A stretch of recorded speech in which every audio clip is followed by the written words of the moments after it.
some of the projects and some of the strategies that we've taken in achieving net zero and getting to some pretty high performance buildings.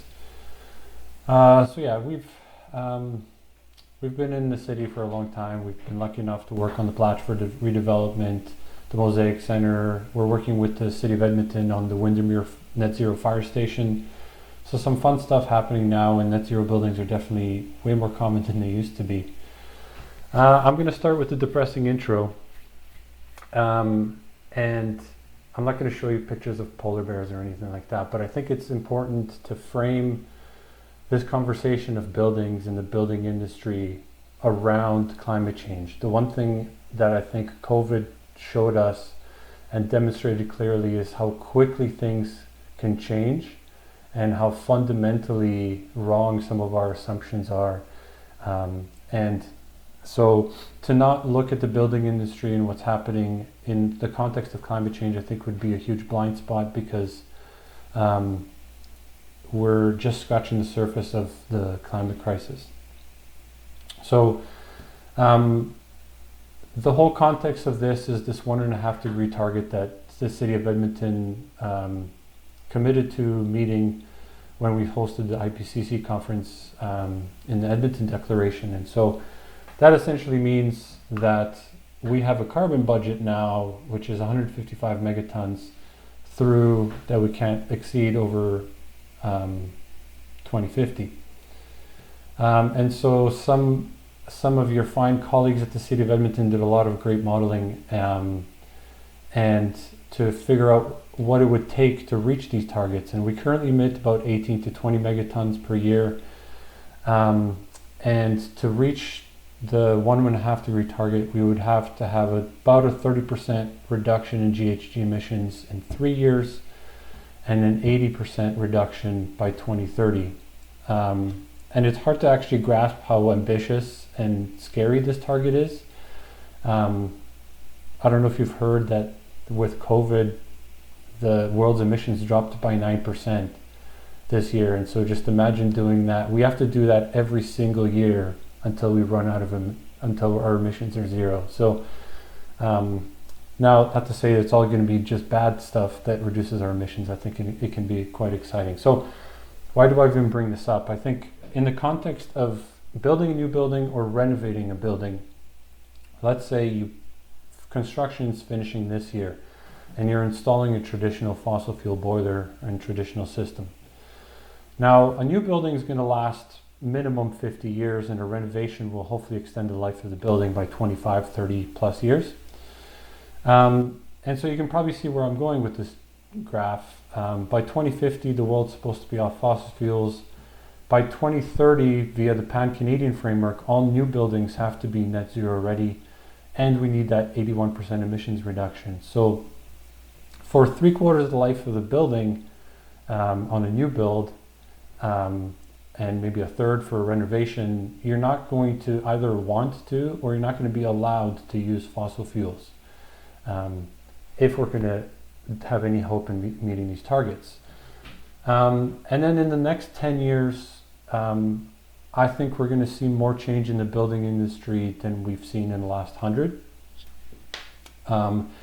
And one of the first things that I think we're going to see is changes in natural gas prices. I think the last decade we've had record low natural gas prices, but I think a lot of people don't realize that every single shale play in North America has peaked production. Even though we've had record production last few years, and I'll get to that in a second, why. But here we're in 2020, and even Marcellus, which is the largest, has peaked production. And Alberta peaked production a while ago, and we had a little bit of blip here, and then 2020 we're starting to decrease again. So the amount of natural gas we have is less and less. Meanwhile, our production or consumption has only gone up because we've been switching coal plants to natural gas and a bunch of other things because natural gas was so cheap. So production has been at record levels along with production. We're also exporting through LNG terminals more and more natural gas every year. So that's obviously putting a strain on supply. And so the big problem with record production and record consumption is that if the production doesn't keep up with the consumption, then you're going to see prices going up. And that's exactly what's happening, is that drillers have found it really hard to keep up with output, because we have to remember that every ounce of natural gas that you extract and use, you have to replace with a new discovery, right? And the problem with fracking wells is they experience really high decline rates, meaning they produce really well for the first 2 years and then they fall off a cliff. So you have to keep finding more and more in this, and the drillers are finding it hard to do that because all the best plays have been tapped. And that's part of the reason why the EIA, the Energy Information Agency in the US, is forecasting for the first time in a long time a reduction in production levels.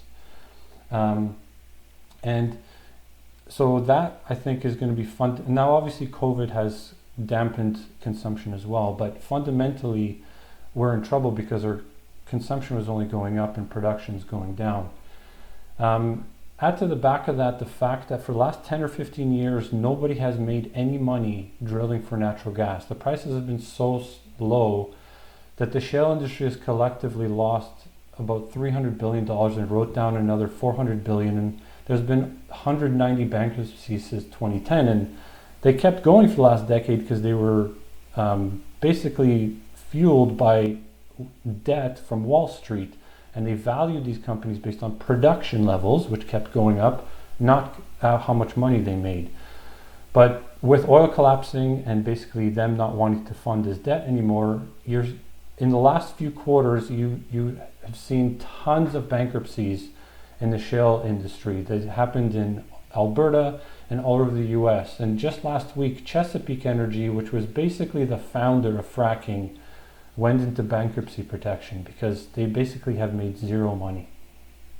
And on the back of that, oil drilling, as we're acutely aware in Alberta, has collapsed because of the oil price war and COVID as well. And oil drilling is ironically maybe not ironically, but the reason why production levels have been so high with natural gas and where the growth has come from. And it's called associated gas. So when you drill for oil, when you frack for oil, you get natural gas as a byproduct. And that has been the largest single source of natural gas. It's accounted for 54% of the growth. But when you stop drilling for oil, that associated gas disappears as well. And the staggering fact is that 60% of the oil and gas that we've used in the last 18 months was drilled in the last 2 years, which shows you how quickly the decline rate. So you have to keep drilling, otherwise the production levels fall quickly. So this associated gas will drop, and so we're going to see some interesting things happen in the natural gas industry over the next 3 years. Now, I don't profess to know what's going to happen.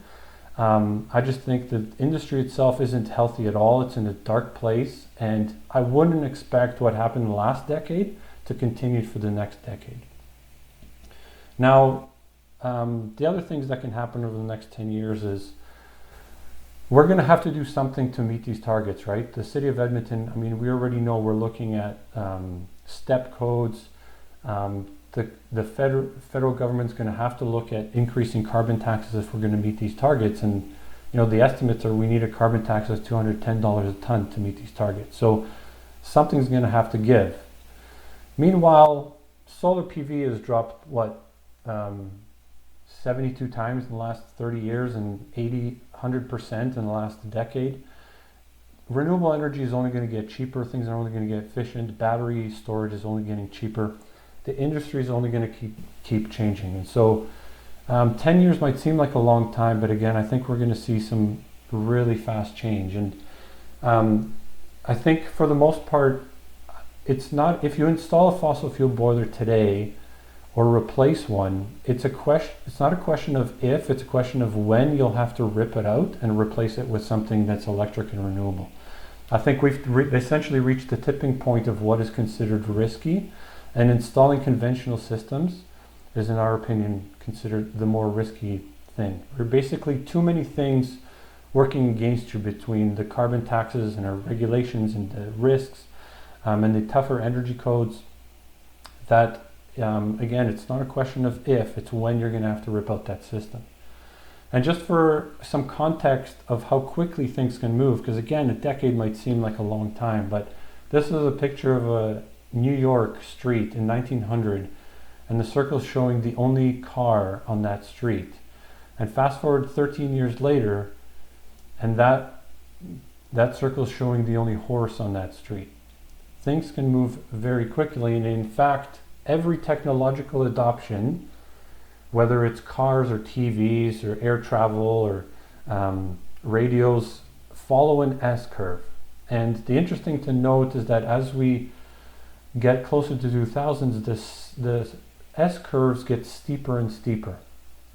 And so I think the S-curve for net zero buildings is going to look essentially something like this. And again, if you're not familiar with the Pan-Canadian framework, we already know by code that new buildings have to be net zero. And so we know the target. And so to reach that point, we're going to have to reach something like this. And this basically follows what the City of Edmonton modeling, which some of you may be very familiar with, that we know that all new buildings, 100% of new buildings have to be net zero before 2030 to reach our target. And 100% have to be retrofitted, by 2050 with a 50% reduction in electricity and space heating. And most of that electricity has to come from solar PV. And that's probably not a big surprise. Now, the one problem with this is currently the typical home, only 15% of the energy is electricity. The rest is natural gas for space heating and hot water. So if every single home in Edmonton went 100% solar, the best we could do is a 15% energy improvement. That's obviously not doing enough. And commercial buildings have a little bit more electricity use, but natural gas between the space heating and hot water is about 65%. So clearly, to make any sort of dent, we've got to start looking at that bigger piece of the pie, because that's the fossil fuel piece. And we have been I know the City of Edmonton and a lot of people have been doing energy audits, and the one problem with energy audits is that they're very limited in scope currently. And with record low natural gas prices, this is from a recent one we did for La Cité Francophone, nothing really makes sense, financially speaking. Almost everything has a pretty bad payback because natural gas is so low. Now, that's obviously going to change, but the other big problem is that these audits don't look at what's happening in the future. They're ignoring a net zero or a 1.5 degree future. So why would you ever upgrade a boiler today that has a 30-year life if you know you're going to have to rip it out in 5 to 7 years? So these audits need to start telling us how to get to net zero, not just like what little things we can change. And so luckily the path to get to net zero isn't very hard, and it's similar regardless of the building type. It's number one, you always reduce your energy demand. You reduce your lighting demand with LEDs and efficient lighting, and then you specify the most efficient appliances you can, or you just reduce consumption. Make sure you turn off equipment and all that stuff. Any energy you don't use, you don't have to produce with solar PV. Then you need to optimize the building envelope, and I'm very deliberately using the word optimize here, as we'll see later in the presentation. That means improving your windows, your insulation, taking advantage of passive solar gains and stuff like that. And then you need an efficient mechanical system. You need to use heat recovery, and you need to use an electric mechanical system, and we'll talk about geothermal and ground source heat pumps. But then and only then do you add solar production and solar PV generation. I know that it's very sexy, solar PV, and it's sometimes the first thing people do, but part of the reason you don't want to do that is with a limited amount of money, for bang for buck, solar is one of the worst. And just to give you a quick idea, if you replace 10 60-watt bulbs in your home with these 6.3 watt IKEA bulbs for like $35, with typical usage, you're going to reduce your yearly consumption from about 1,100 kilowatt hours to 115. The PV that you need to offset that energy would cost $2,500 or $250. So by investing $35 in light bulbs, you reduced the solar you need by $2,200. Again, energy efficiency is going to be way better bang for buck than solar PV. So don't get me wrong, I love solar PV, but you need to know when to do it. So again, let's. The one thing I wanted to pick on here is I say here that we're going to need a geothermal system, and I'm known for loving geothermal systems, maybe to my own detriment, but I kind of want to explain why. If you're looking at a net zero building, you're basically almost always going to end up with a geothermal system, especially for commercial buildings. So when you look at electric mechanical systems, which we need to move to, there's three options. One is electric resistance, essentially baseboards, which is 100% efficient, and then a standard air conditioner can be 350% efficient. If you have a bigger building with chiller or something, you can get 500-600% efficiency. But the heating efficiency is fixed at 100%. Air source heat pumps is your other option, typically more used in warmer climates like Vancouver, Virginia. Typically not implemented here because they use, just like an air conditioner rejects heat to the outside air, a heat pump is essentially just running in reverse where you pull heat from the outside air. So the colder it gets, the less capacity they have and less efficient. And now they have these residential cold climate air source heat pumps that can run down to -20, but anecdotally, the experience that we're hearing is not great. The failure rates are high. They have trouble keeping up, and below a certain temperature, you're always going to have to back up with 100% electric heat. So, and those -30 Februaries we have the last 3-4 weeks, you're going to end up in backup heat. You're going to have a really high energy bill. So the only other electric option is ground source heat pumps or geothermal or geo-exchange, which is essentially the same technology as an air source heat pump, but we're using the stable earth temperature below the ground as a heat source at the sink. So we'll touch on that later, but basically using the fact that the ground's 7 degrees year round, so it doesn't really matter what the outside temperature is, our heating and cooling efficiencies are way more constant and way higher. And so if you compare the heating efficiencies of all the different systems, you have ground source heat pumps, air source heat pumps, electric resistance. So you have the 3 electric systems up top, and then you have the quote-unquote high efficiency boilers, and down from there. So you can see that the efficiency of the ground source heat pumps is twice as high as the average air source heat pump and 4 times as high as electric resistance. And so where this comes in for net zero buildings, and so I'll give you an example of the Mosaic Center. You can see in purple and yellow here, the lighting and plug loads are the same, but the less efficient your mechanical system is, the more energy you need for heating and cooling, which means your solar system to reach net zero has to be bigger. And so with electric heating, we would have needed 304 kilowatts. With an air source heat pump, this is a theoretical.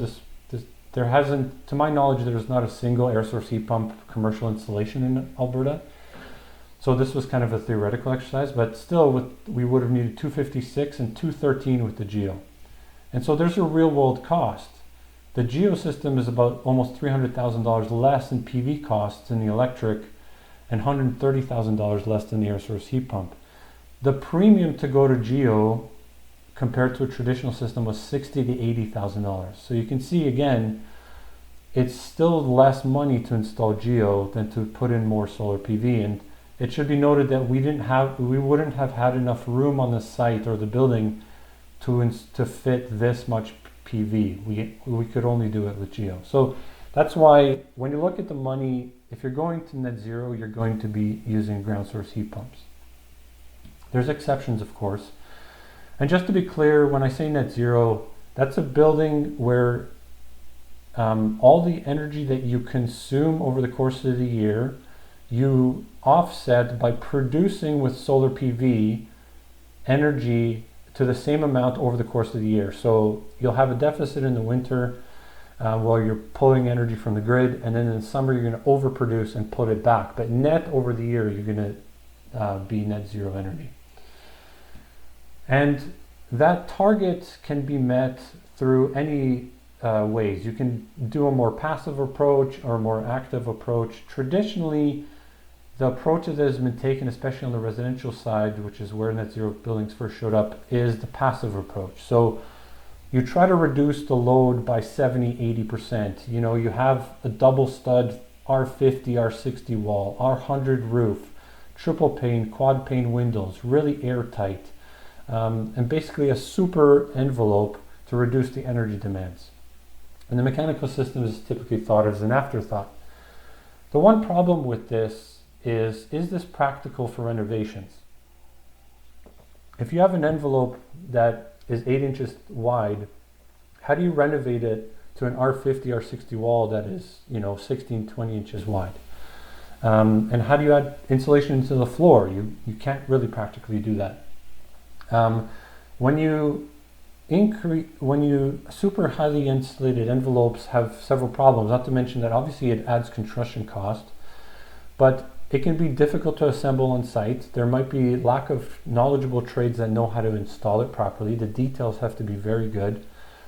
Obviously, if you're increasing the width of it, you're going to reduce the indoor living area, and your dew point changes. So the condensation, you might have issues with condensation in that envelope. So you need to understand building physics.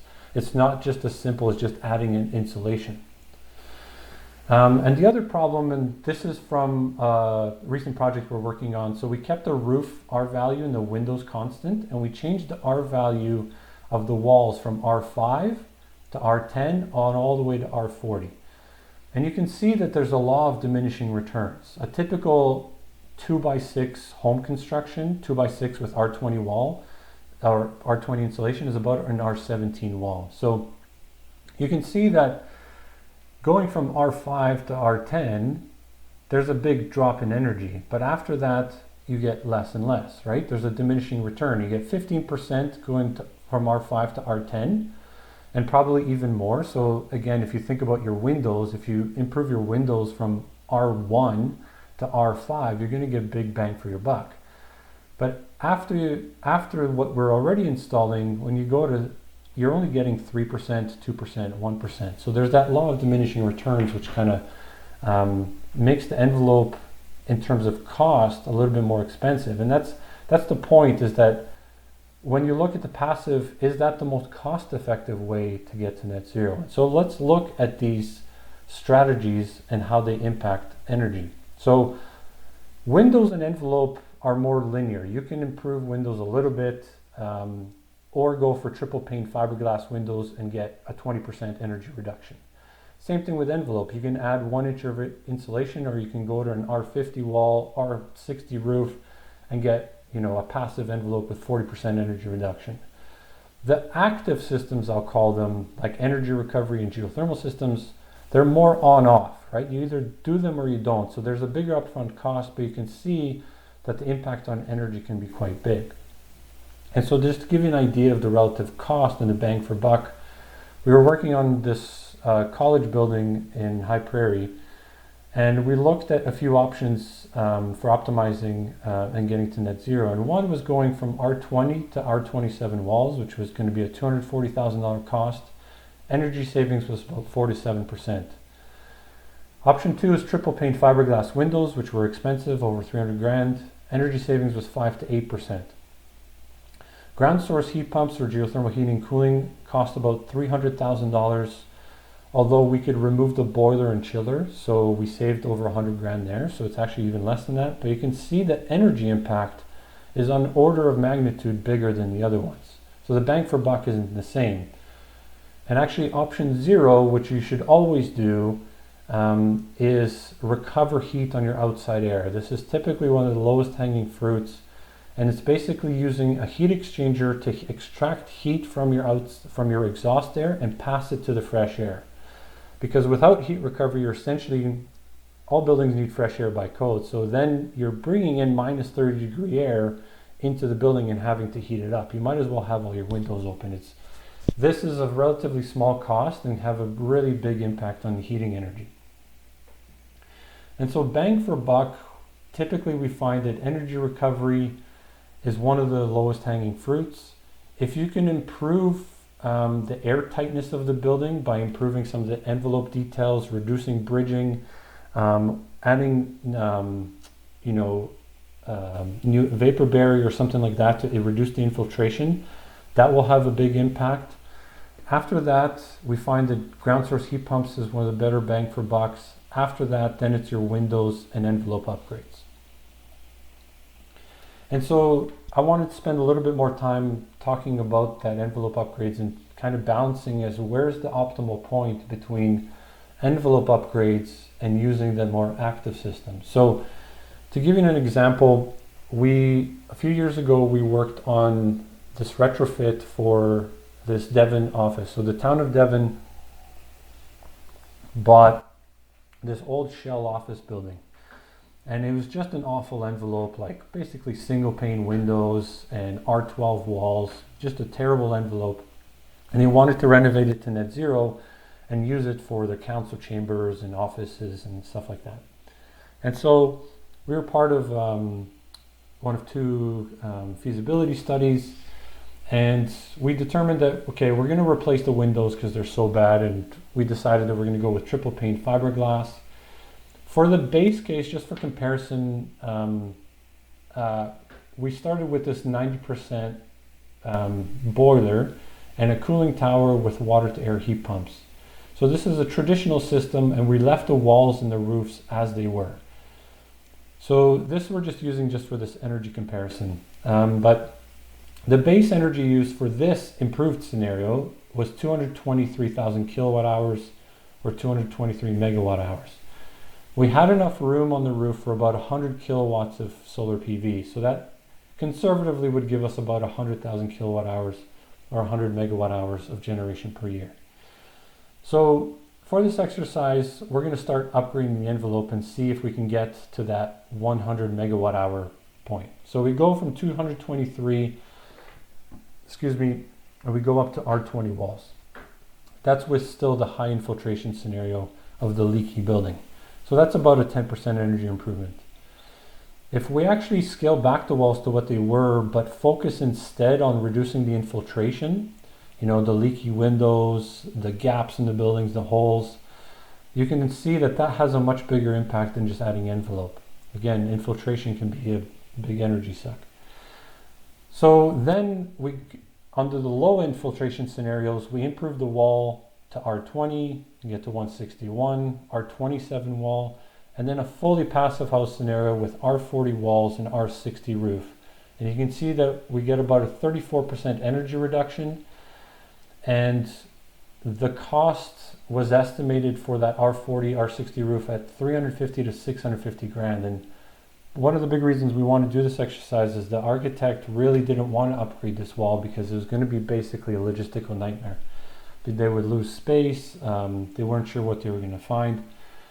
So they kind of wanted to leave it the same. So obviously we're still not at net zero, and this is still a natural gas-based system, but let's leave that base case for now. So we're at 147, we know we need to get it to 100. So now let's forget this envelope. Let's take the base case building, so upgraded windows, and just simply add a geosystem to it. Just adding ground source heat pumps using the efficiency, we have a 52% energy use reduction, and you can see we're almost at net zero. So then if we run the same envelope scenarios, the R20 with the high infiltration, we're just at net zero. But again, let's peel that back, leave the R12 wall, reduce the infiltration. We can see we're already at net zero, 92.6. We've barely done anything. And if we increase the R values of the walls, the energy goes down, but not by much, right? Even with the geo plus the passive house scenario, you're not that much lower than this other scenario. And the key thing to look at here is obviously costs. If we take the lower end of the envelope upgrades, the traditional system would have envelope upgrades of 350 grand. The solar PV cost for each case is going to be how much PV we need to offset this amount of energy. So the first geo scenario is going to have a $250,000 geo system, and the solar PV is less than before, so you drop it to 519. Then you add the wall, so the geo gets a little bit smaller, but you added 100 grand worth of envelope. These are a little bit of estimates for the in-between scenarios. If we scale back that wall again, we eliminate that wall upgrade cost. The geo system is only 156 grand now, and so for a total of 387. And if we upgrade the wall, we're adding construction costs to the envelope and reducing the geo and the solar system cost a little bit. So even in this scenario, you can see that we're not really that far off in terms of energy, and we can offset it with more PV, but the cost is less than half of the passive house scenario. And so one of the key takeaways here is that ground source heat pumps is again the easiest and cheapest way to get to net zero. And envelope improvements with a geosystem won't likely make financial sense. But I want to be clear that I'm not saying that the envelope isn't important. And we did obviously upgrade the windows and the reduced infiltration. I'm simply saying that you can, instead of focusing that the envelope isn't the primary driver of energy savings. And so we can focus the envelope optimization on comfort, buildability, and cost, instead of focusing simply knowing that we have to build this R50 wall and not knowing how we're going to do it. Because I still think you should build a better envelope than R12 just for thermal comfort, but it means we can stop earlier on that graph. If we look back to that graph I showed you earlier with the diminishing returns, if you apply the efficiencies of ground source heat pumps, you can see this curve is way flatter. And the best way to explain this is if you have a building that uses 100 units of energy, or it needs 100 units of heat, a 90% efficient boiler will use 111 units of energy to deliver that 100 units of heat because it's less than 100% efficient, right? And so if you improve the envelope by 50 units of heat and reduce the heating demand, you've also reduced the energy demand by 55, right? And so if you keep going if you reduce another 25, so if you reduce basically by 75 or 80% the energy energy demand, you've also reduced the energy consumption. With a ground source heat pump, that's no longer true because this 100 units of energy with a geosystem average efficiency of 400% only takes 25 units of energy.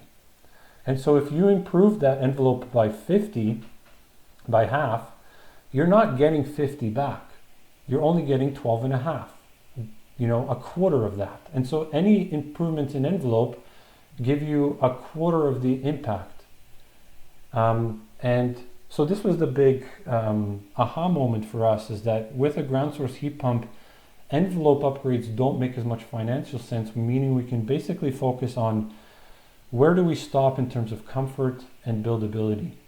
And so we can build net zero buildings just like we saw with that example and we saw this with this care home as well, that even with traditional envelopes, we can reach net zero, but I would still personally probably upgrade the envelope a little bit just for thermal comfort.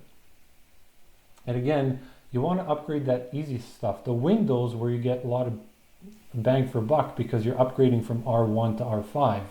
But going from R20, R25, you can see makes almost no impact on energy. So to give you another example, we do a lot of modeling for schools. So this is a school in Sylvan Lake that we did modeling for. The traditional system used about just over 1 million kilowatt hours of energy a year. Just by attaching a ground loop to it, we can reduce the energy by about 60%. Now, all schools, you might know that they get $750,000 for solar PV. Every school gets this. So $750,000 can buy you about 300 kilowatts or about 330 kilowatt hours of solar PV. So with what we were doing, if they had installed a geosystem, you would have already been almost net zero. And based on the roof space, we could have easily reached net zero. And if you actually look at that 750 grand, how much energy you get from it, the payback isn't actually great for solar PV, despite what the solar guys will tell you, for many reasons which we can discuss. But For the same school, for a smaller investment, you get double the energy savings.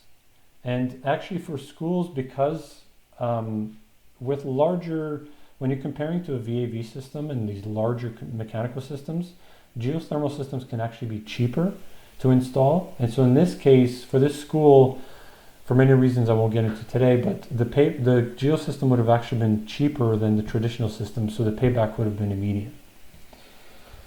So I've talked a lot about geo, so I thought I'd maybe intro it a little bit and tell you how it works. And geo, by the way, isn't new at all to the province. We have thousands of installations, over 200,000 in Canada. A lot of buildings that you probably walked by you didn't realize were geo. The Infinity dealership, Blatchford obviously is going to be geo. The Mosaic Center, U of A has done them. RCMP detachments, AI has installed them in Fort McMurray, and obviously the new Windermere Fire Station. And the City of Edmonton also has 2 geo systems in operation, the Animal Care Control Center as well as the Alfred H. Savage Center. So this isn't anything new. The cities should be fairly familiar with this system. And so geothermal or geo-exchange is essentially takes advantage of the stable earth temperature below the frost line and uses it as a heat source or sink. So the temperature below about 3 meters in Alberta is 7 to 8 degrees Celsius, and it's constant year round. So we tap into this energy by installing a vertical or horizontal heat exchanger, and you can also use a pond or an aquifer as your heat source. But by far the most common in Alberta is a vertical heat exchanger, where we drill a borehole anywhere from 2 to 500 feet.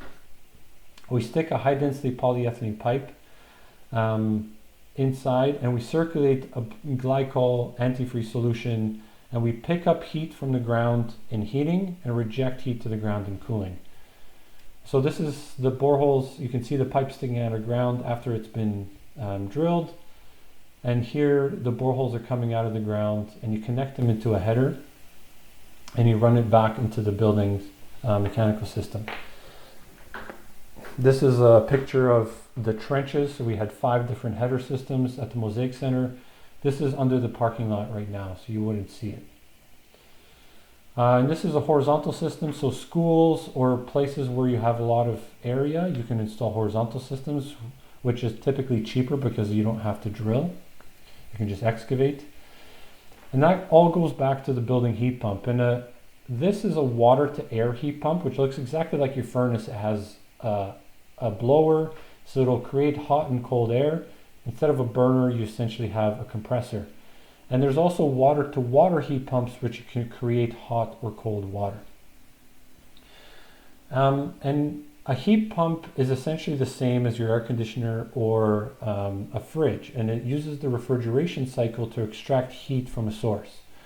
So the refrigerant in the heat pump has much different properties than what we're used to with water, for example. So the refrigerant can boil at negative degree temperatures. So imagine a -4 degree solution of glycol going to the ground. The ground is at 7 degrees, so it warms up and it comes back from at -1 degree C. And that's the minimum we need for heating. If the temperature can be higher, it'll just be more efficient. This -1 is enough to boil this refrigerant. So this superheated, or this vapor, then is passed to the compressor. If you hear that click of your fridge, that's your compressor kicking in and compressing the gas, which increases the pressure and therefore the temperature. So on this side, you get like a 60 degree superheated vapor, which now you can heat air or water. So you can heat up air or water, and as the refrigerant gives off heat, it condenses into a liquid. It's passed through an expansion valve where you rapidly lower the pressure and therefore the temperature, and then the cycle starts all over again. And so this is exactly the same as an air conditioner, but then a heat pump has a reversing valve, which means you can flip between heating and cooling at any moment. So, and in cooling, instead of rejecting heat to the building, you would reject heat outside. And that's what an air conditioner does. But a ground source heat pump does it into the ground. And so because we're using the stable earth temperature and we're using water, we can do this a lot more efficiently than an air source heat pump. And again, we can do this even if the outside temperature is -40. As long as the ground loop's been sized adequately, we'll always have enough heat. And so a typical system will look something like this. You have the boreholes drilled on like a 20 or 25 foot spacing, just to give them room to breathe, so to speak.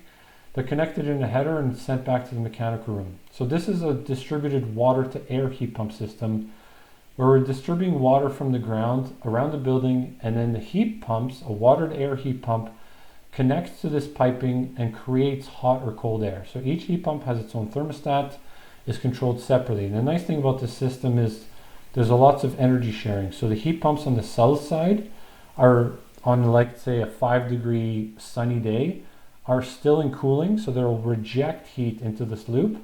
And the buildings on the north side are pulling heat from the loop, and so they're balancing the load and improving the efficiency of the system.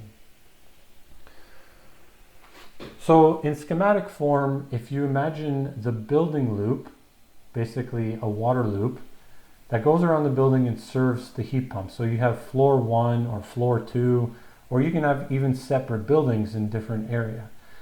So that loop is maintained between -1 and 32 degrees C. These heat pumps can heat or cool with any of the temperatures in between this range. The higher the temperature, then the more efficient you are in heating. The lower the temperature, the more efficient you are in cooling. So if the loop is, let's say, between -1 and 5 degrees, we can activate the ground loop to heat this loop back up using that 7-degree ground. If the loop is between 6 to 18 degrees, the ground loop won't activate at all. This building can just circulate by itself. And if the temperature starts creeping up in the loop, then we start to activate the heat pump or the ground loop pumps to cool down the loop again. And you can add a water-to-water heat pump if you wanted to do in-floor heating or domestic hot water or any sort of heating. And you can also add a backup boiler or chiller so that if let's say this ground loop, we didn't have enough room and it's too small, when this loop temperature is too cold and the ground loop can't keep up, you can inject heat with a boiler. So you can easily protect it, so to speak. And so when we compare the efficiency to a boiler or furnace where you burn 1 unit of fossil fuel, you lose 5 to 20% up the chimney. So you get 0.8 to 0.95 units of heat in the building. So 80 to 95% efficiency. With a heat pump, you're not so much creating heat as you're moving it. So you add 1 unit of electricity to the heat pump and you move 2 to 3.5 units of heat from the ground. And that's how we get more than 100% efficiency. And so our average efficiencies are anywhere from 330 to 500%. And that has to do with the loads of the building. The bigger a building, the more commercial, the more cooling dominant it will be, and the higher the heating efficiency will be. And the cooling efficiencies are even higher because we have a relatively low ground temperature.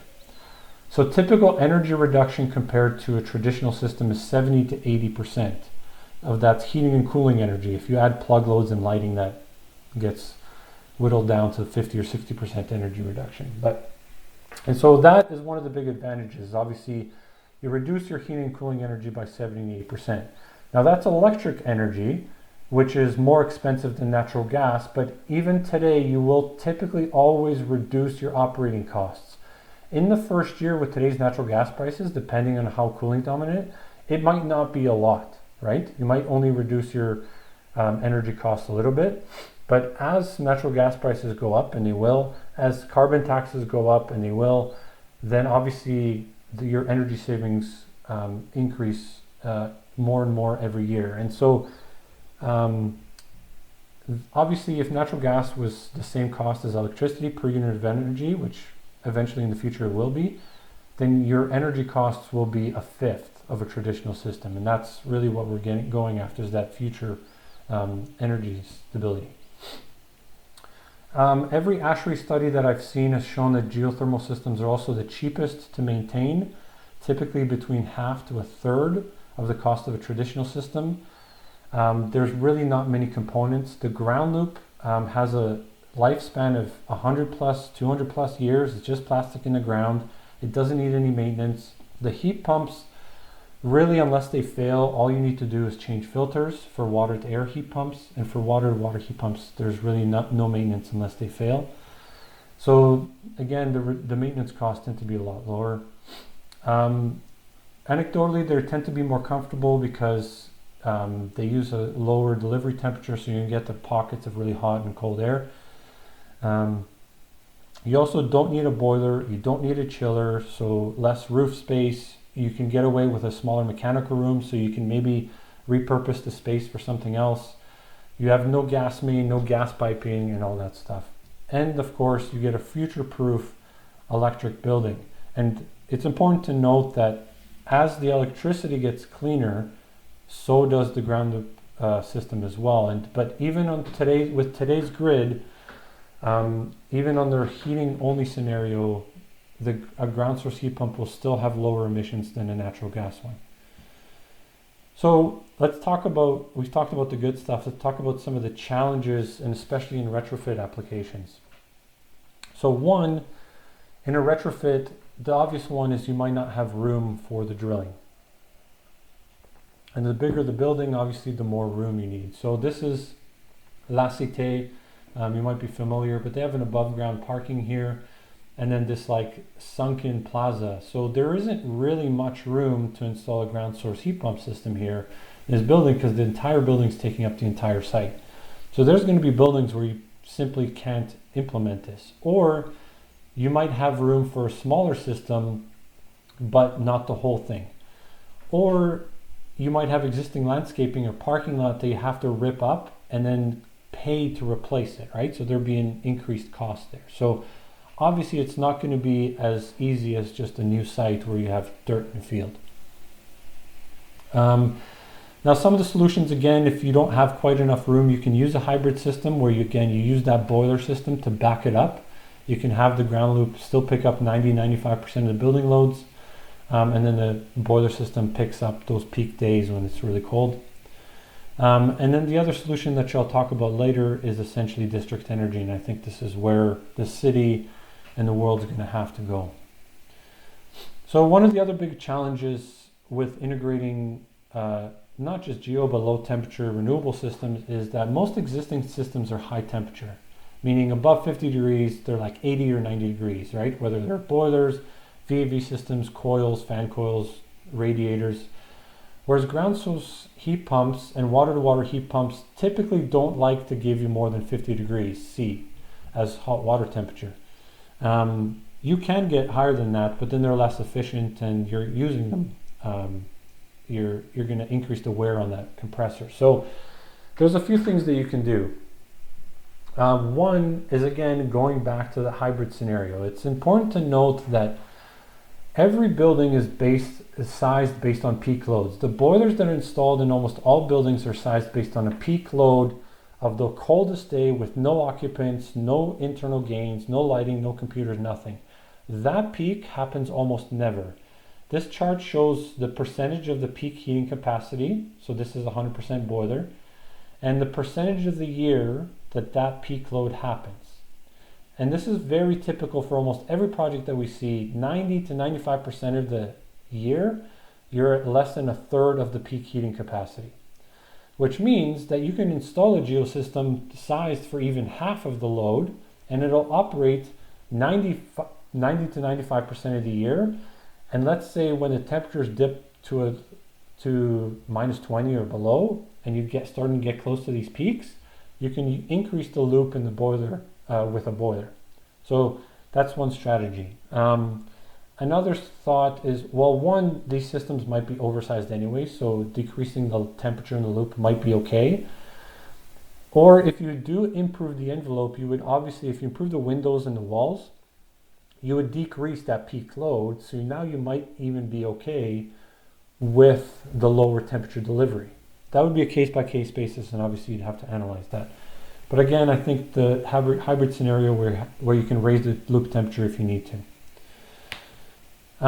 So some of the better candidates for geo, obviously if you're completely retrofitting and gutting the building, that's the ideal scenario, because then you can install whatever you want.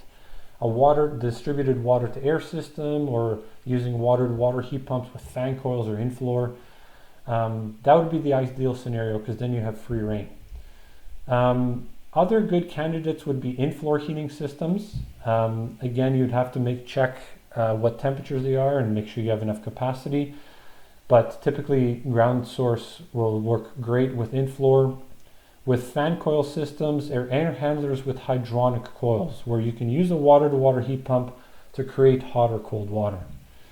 Some of the bad candidates are if you're not replacing equipment, or if you've just done it and you don't want to replace it, and you have something like a direct gas-fired unit heater, or a gas radiant heater, or a gas-fired direct rooftop units, or direct gas-fired air handling units.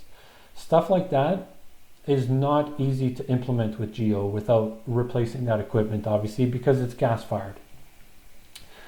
Obviously, if you need for some reason really high temperature coils all the time, that's not going to be a great fit unless you boost it, preheat with the Geo and then boost it.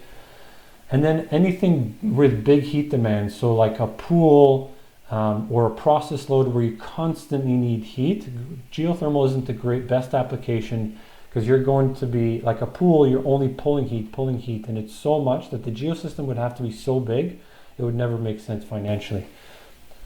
Unless you have a waste source of heat, which we'll talk about in a second. So the general recommendations is that a complete retrofit will always make more sense, because then you can put back in whatever you want. You can do high temperature systems at lower temperatures, but obviously you're going to have to look into that, whether you improve the envelope or use a hybrid system, or do some analysis to see if the lower temperatures are still going to be okay. Each building is going to be different, and the payback and the cost and the applicability and whether you have room. Unfortunately, I can't just tell you this is going to be the payback for this building. It's going to be different for each one. But if we know we have to get to net zero, then these are the challenges that we're going to have to face, right? And I'll always say, always try to incorporate heat recovery and energy recovery into your fresh air system. That's always going to be not only just the lowest bang for buck, but that's going to make your ground source system way more cost effective. In the same way that the ground source heat pump makes the solar system smaller, the heat recovery will make the ground loop system way smaller, sometimes by half. So let's go back to the space issue, because this will be a problem for a lot of buildings. Some buildings are just built right to the property line. Some buildings you just have expensive landscaping or something where you won't have room. So what do you do? And that's where I think district energy, and essentially what we did with Blatchford, is centralizing the source of energy, whether it's a ground loop system or sewer heat recovery, and distributing that to multiple buildings. So essentially sharing the same source and sending it out through other buildings. And the big advantage of doing that is some buildings like hospitals, office buildings, ice rinks have huge cooling loads, so they're dumping heat into the loop.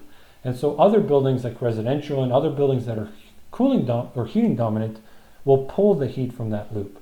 And so you get this balance between your heating demands and your cooling demands. So all of the area under this graph can be essentially shared energy. So you can potentially save 20 to 30% of the heat demand just by sharing. So essentially one building becomes a heat plant for another one, which reduces the size of your ground loop system. And especially I think we need to start looking at energy not in terms of that one singular building, but in terms of a collection of buildings. So to give you an example, one ice rink gives off, right now, one ice sheet gives off about 1,200 kilowatt hours of heat per year. So currently every ice rink in the city is currently paying to cool down the ice and paying to reject that heat with a cooling tower. This 1,200 kilowatt hours heat is free heat that we can use to heat other buildings. You know, instead of having a geosystem, you can feed it to it directly. So to put in perspective, that one ice sheet to 1,200 kilowatt hours, I did some analysis on my duplex. We rent one side of a duplex, and it's about 13,000 kilowatt hours of heat demand per year. A typical home, like a bigger single family home, is going to be 20 to 25,000. So one ice sheet can basically provide enough yearly heat for 50 to 90 homes per year. That means they basically replaced 450 boreholes from one ice sheet. So imagine double that if you have two ice sheets.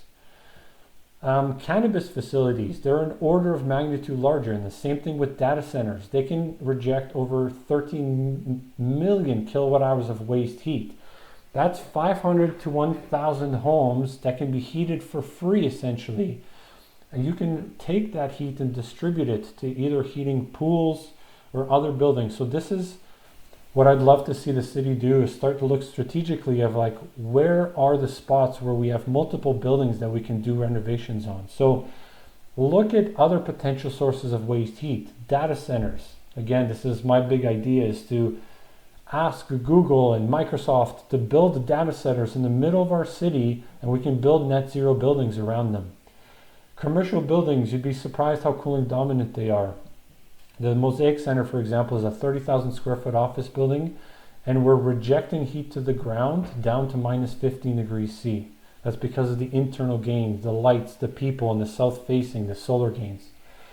Hospitals, grocery stores have all those cooling. Sewer heat recovery, there's so many sources of waste heat that we can build district energy systems around. Again, we don't have to build individual borehole systems for each building. We can basically distribute it out. And one last parting thought I was just going to leave you with is this concept of disruption and how much our building industry is going to change. Because if the benefits of net zero buildings were enough, less energy costs, lower maintenance, longer life, all that stuff, then we would have been doing this already, but that's clearly not enough. And any technological disruption needs a convergence of factors. And in the case of the iPhone, if you think about in the last 10 years how we've basically all switched, the iPhone didn't happen because somebody had the idea of building an iPhone. The iPhone happened because there was a convergence of factors. So, for example, data storage got small enough and cheap enough that you could fit it in an iPhone. Same thing with cameras and computers. Network capacity got fast enough that you can actually download pictures and emails. Touchscreen technology improved. Lithium-ion batteries got dense enough, and sensors got small enough. It was a convergence of factors that allowed iPhone to build that iPhone. And it's the same thing I think is happening in the building industry. The building industry is notorious for not innovating and actually getting less productive over the last 100 years. But we're starting to see new delivery methods like integrated project delivery, pull planning, lean processes. We're finally starting to see the building industry getting a little bit more innovative. We're also obviously seeing step codes, energy codes changing every year. We have these climate targets which we can't get around, right? Like we either meet them or we don't. So we're going to have to increase carbon taxes and put restrictions on fossil fuels. Like right now, saying that we're going to ban natural gas might seem like a crazy thing that you'll laugh at me for. But New York has announced that very thing, and so is San Francisco. And in 5 years, I would not be surprised if Edmonton went and banned natural gas in new buildings. And to give you an example, if somebody banned incandescent light bulbs, if they said you have to do LEDs, would anybody complain? No, because 10 years ago that wasn't the building norm and everybody was calculating paybacks, but now it's the norm and nobody would ever complain. Not to mention that obviously natural gas supplies are dwindling. The next president, Biden and all the other ones, they're talking about banning fracking. That is a possibility.